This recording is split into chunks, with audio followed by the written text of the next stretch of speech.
Meu voto de saudações a vocês que estão aí desse lado a nos assistir. Dizer que essa é a nossa segunda aula da nossa série de vídeos sobre vetores. Na primeira aula já falamos sobre alguns aspectos importantes, tal como a resultante da soma de vetores. Nessa aula iremos falar de um jeito prático de fazermos resultante da subtração de dois vetores e também iremos ver um exemplo extremamente interessante para você consolidar esse entendimento, ok? Vamos então ao conteúdo do nosso vídeo. Então temos aqui dois vetores, vetor A e vetor B. Então desejamos realizar a subtração entre esses dois vetores. Como é que nós fazemos então nesse jeito que eu disse que é prático e rápido? Primeiramente, fazemos um ponto, ou desenhamos um ponto, se assim quisermos, né? Então nós aqui já temos nosso ponto aqui no quadro, ok? A partir desse ponto, eu vou desenhar os dois vetores. Ou seja, esse ponto eu considero uma origem. Dessa origem, vão sair os dois vetores que eu tenho aqui no quadro, ok? Então sai o vetor A e sai também o vetor B. Essa é a primeira etapa dessa estratégia ou dessa técnica, ok? Agora, a segunda etapa é achar o vetor resultante. Por exemplo, quando a gente subtrai dois números, 5 e 3, nós obtemos normalmente um resultado. Aqui também é o mesmo com vetores. Quando nós estamos a fazer subtração de vetores, teremos então uma resultante desses vetores, né? Então, esse vetor resultante, como é que eu desenho ele? A estratégia é, esse vetor ele vai sair de uma extremidade até a outra, tá?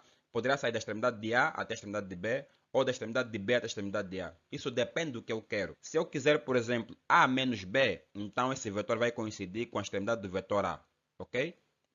Então, nesse caso aqui, nós temos A menos B. Se eu quisesse B menos A, então a extremidade desse vetor coincidiria com a extremidade do vetor B, ok? Então, é simples essa estratégia. Então, nesse caso aqui, nós temos A menos B.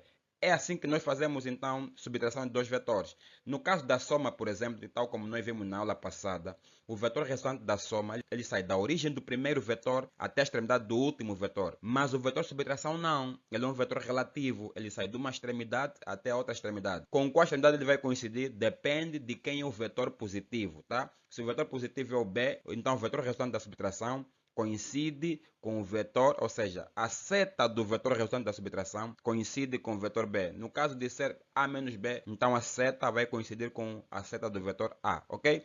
Então é assim que a gente realiza a subtração de dois vetores, de forma simples e rápida, ok? Existem outras maneiras de fazer subtração? Existem outras maneiras, mas aqui nós apresentamos uma forma assim que possa ser um pouco mais didática e prática para você, ok? Agora vamos ver um exemplo para nós podermos consolidar esse nosso entendimento. Então vamos lá, nós temos aqui dois vetores A e B dentro de dois retângulos. O que ele quer que nós façamos? Ele quer que nós achemos o módulo, ou o tamanho, ou a dimensão do vetor resultante da subtração entre A e B. É isso que ele quer que nós façamos, tá? Então, de acordo com essa técnica que nós apresentamos há pouco tempo, o que nós fazemos? Primeiramente, desenhamos os dois vetores saindo do mesmo ponto ou de uma mesma origem. Só que nesse caso aqui ele já me apresenta os dois vetores saindo exatamente do mesmo ponto. Então fica muito fácil a gente realizar a subtração desses dois vetores. Basta eu desenhar o vetor resultante da subtração saindo da extremidade de um até a extremidade de outro. Vai sair de qual extremidade? Vai sair da extremidade de B e vai até a extremidade de A. Por quê? Porque nós temos A menos B aqui, ok? Então vou desenhar esse vetor.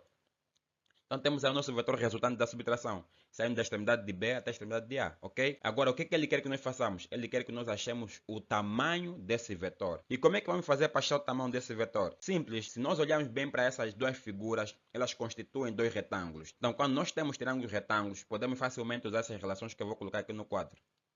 Então, por exemplo, a componente do vetor no eixo x vai ser igual ao módulo desse vetor multiplicado pelo cosseno ou seno, dependendo quem é o cateto adjacente ou oposto, ok? Então, nesse caso aqui, nós teríamos essas relações porque nós estamos a fazer uma decomposição desses vetores no plano, tá? Então, tá aí. Agora, a partir daqui eu vejo o que é que eu tenho e vou atacar o problema. Ok? Veja lá, nós temos aqui 4 centímetros, né? Temos aqui 4 centímetros. Esses 4 centímetros constitui, portanto, o nosso cateto oposto. Então, se eu tenho um cateto oposto e tenho um ângulo que o vetor faz com a sua componente, então facilmente eu consigo encontrar o tamanho desse vetor, ok? Então, vamos para aqui para essa fórmula, né? Vamos isolar aqui, então, o módulo do vetor.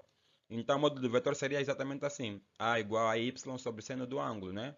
Então, aqui podemos substituir aqui o valor de AY e encontrar facilmente o tamanho desse vetor, ou o módulo desse vetor. Tendo o módulo do vetor, consigo achar o AX. Então, AX seria A cosseno de alfa, e portanto, AX seria 8 cosseno de 30. Isso vai resultar em 4 raiz quadrada de 3, tá?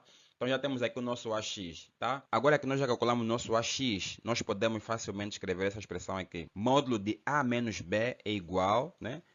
AX mais BX. Bom, olhando para essa nossa figura aqui, nós conseguimos enxergar isso aqui, veja só. O nosso A menos B, o tamanho de A menos B, essa parte toda que está aqui, ela é equivalente ao BX mais AX, tá? Por isso é que nós escrevemos módulo de A menos B igual a X mais BX. Agora pensem só um pouquinho. Olhando para essa figura que está aqui desse lado aqui, essa figura. O nosso cateto oposto vale 4 centímetros e o nosso ângulo vale 30 graus. E nessa figura aqui desse lado, temos a mesma coisa, cateto oposto 30 centímetros e o ângulo vale 30 graus, ok? Então isso nos faz entender que essas duas figuras, elas são equivalentes, ou seja, são semelhantes, são triângulos semelhantes, ok? Se são semelhantes, então quer dizer que o AX e o BX são iguais. Nosso A menos B igual a 4 raiz de 3 mais 4 raiz de 3.